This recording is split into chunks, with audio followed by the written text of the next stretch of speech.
ఈ వార్త మీకెట్లా చెప్పాలో ఏం మా అమ్మతోడు. ఈ మధ్య కాలంలో వార్తలు చదవాలంటే నేను మస్తు బుగులు పుడుతున్నది. లిక్కర్ స్కామ్ అవుతున్నాయి కదా! ఆహ్, ఆ లిక్కర్ స్కామ్‌లల్ల ఒకటి కాదు, 2 కాదు. దగ్గర దగ్గర 3,500,00,00,000 జగనన్న జేబులోకి పోయినంటే అమ్మతోడు. నేనంటలేను ఈ మాట. బయట వచ్చిన వార్త. ఇక ఏపీ రాష్ట్ర రాజకీయాలలో పెద్ద పకంపనలనే క్రియేట్ చేస్తున్నదయ్యా లిక్కర్ స్కాము. అగ్గో ఏమయ్యా అంటే గత కొన్ని రోజుల సంధి గట్టిగానే ఇన్వెస్టిగేషన్ ఆఫీసర్లు అయితే సీరియస్గా ఛార్జీ షీట్లను కోట్ల దాఖలు చేస్తూనే ఉన్నారు.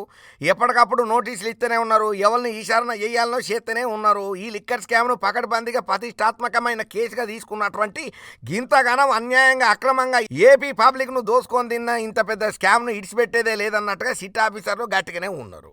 ఇక ఇప్పుడు ఇంకొక మాట మింగుడువాడనే ముచ్చటనే అవుతున్నది. ఇప్పుడు ఇది పెద్ద షాకింగ్ ముచ్చటనే వైసీపీ లీడర్లకు జగనన్న అభిమానులకు. వాగో ఏమయ్యా గంతగానం ముచ్చటనంటే ఏపీలో వైఎస్ఆర్సీపీ ప్రభుత్వ హయాంలో అయినటువంటి ఈ లిక్కర్ స్కామ్ కుంభకోణంలో స్పెషల్ ఇన్వెస్టిగేషన్ టీము గదేనుల్లా సిట్ అధికారులు కీలకమైన ముచ్చట్లనే చెప్పుకుంటా చిల్లు ఒక ఛార్జీ షీటును సుతం వేసిల్లు. దగ్గర దగ్గర 3,500,00,00,000 స్కామ్లల్లా మాజీ సీఎం జగన్మోహన్ రెడ్డి పేరు కిక్ బ్యాక్ పొందిన వాళ్ళల్లో ఒకరిగా ప్రస్తావన చేయబడ్డది.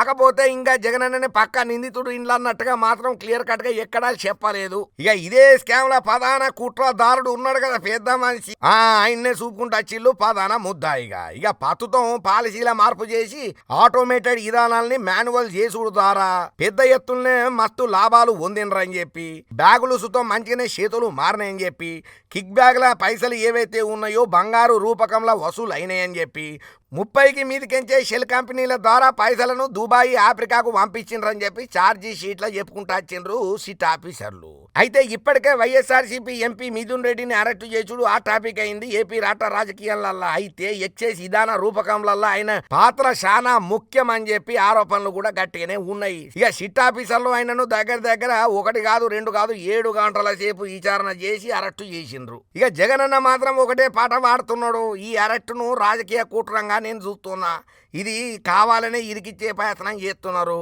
ఆ కూటమోళ్ళు చేసే రాజకీయాలను తప్పుదో పట్టించనికే పబ్లిక్కు ఇవ్వాల్సినటువంటి పథకాలను అమలు చేయక మేము ఎండగాడుతున్నాం ఎప్పటికప్పుడు రప్ప అని చెప్పి మా మీద గిట్ల లేని నిందలను ఎత్తున్నారు. ఇవన్నీ కూడా కుట్రపూరితంగా ఆధారాలు లేని కేసులు అని చెప్పి రెగ్యులర్గా వాడే పాటనే వాడుతున్నాడు ఆయనకు ఉన్నటువంటి ఆఫీసులా.